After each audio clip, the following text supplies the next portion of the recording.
We will continue looking at exception handling, but this time taking another approach.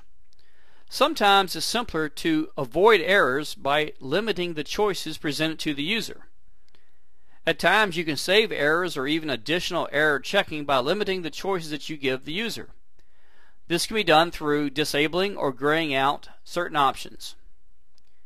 In this example, the user will be allowed to enter a test score, click on the Add Score button, and then click on the Calculate Average button. Before running this, let's take a look at the code so we have a feel for the design. You'll notice there are two module level variables, total score decimal and number of tests integer. These two variables are necessary because to calculate the average we need those two items.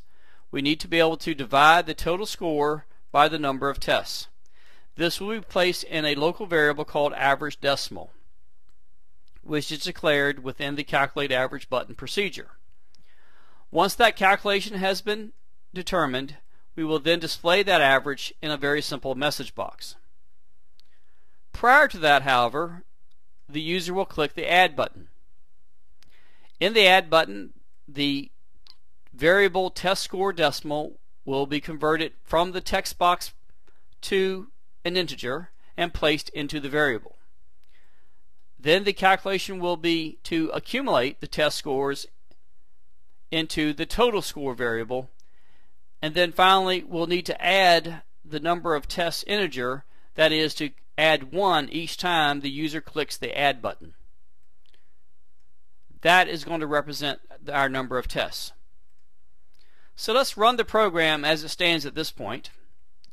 And if I enter a number such as 90 and click Add Score, and then enter 80 and Add Score, and then Calculate Average, you can see it correctly displays the average of 85 in my message box. So as long as the user does exactly what we expect them to do, there will not be a problem. However, that is not always the case. So stopping the program and returning to the form, let's run the program once more, but this time instead of entering a test score, what if I simply by accident click Calculate Average first? Doing so creates a runtime error that is being displayed by the Visual Studio environment. As you can see, it immediately puts us into debugging mode, and we are now in a runtime error which says divide by 0 exception. And the offending line is the line where the calculation is taking place, where the total score is being divided by the number of tests. Now remember, we got here by clicking the Average button without first clicking the Add button, which resulted in the number of tests never being added. So therefore our number of tests integer by default is still 0, thus creating the division by 0 error. Now obviously we want to create a scenario where this can be avoided. A very simple way to avoid this type of error is to focus on the fact that the Calculate Average button doesn't really belong visible or available to the user until the user has processed at least one score. So therefore a very simple way to solve this is to make the Calculate Average button invisible upon startup. That is, over in the Properties window for Calculate Average, change the visible property to false. Even though we still see it at design time, when we run the program it will not be visible initially.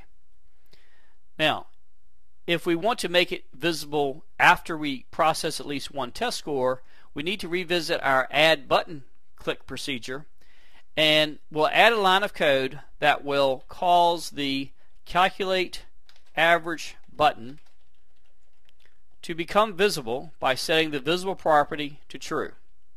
Now keep in mind, this is only going to occur once the user has processed at least one score. So we'll now run this version, and notice that the Calculate Average button is not even visible to the user. So therefore it is impossible for them to click on it, therefore impossible to create the division by 0. So if I enter 90, as soon as I click the add score once, the calculate average button appears, and now I can continue with the rest of my data. And once I enter the sufficient number of scores, I click calculate, and as you can see, the correct average is displayed. So again, sometimes the simple approach is the best approach, is that if you don't want the user to have the option until a certain condition appears or presents itself, one way is to simply make the button, in this case, not visible. An alternative to that approach is to, instead of using the visible property, which I'll reset to true, I could use the enabled property for the calculate average button. So going to the properties window, I will change the enabled property to false. Once again, it looks perfectly normal on our form, but at runtime you will see the difference. Before we run the program, we will need to change our code.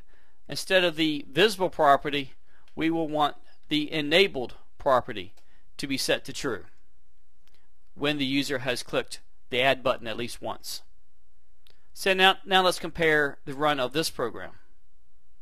Here you notice the button is visible to the user, so they know that's going to be an option eventually, but they cannot click on it until they have processed at least one number, and now it becomes enabled to them. And again, the program behaves normally from that point forward.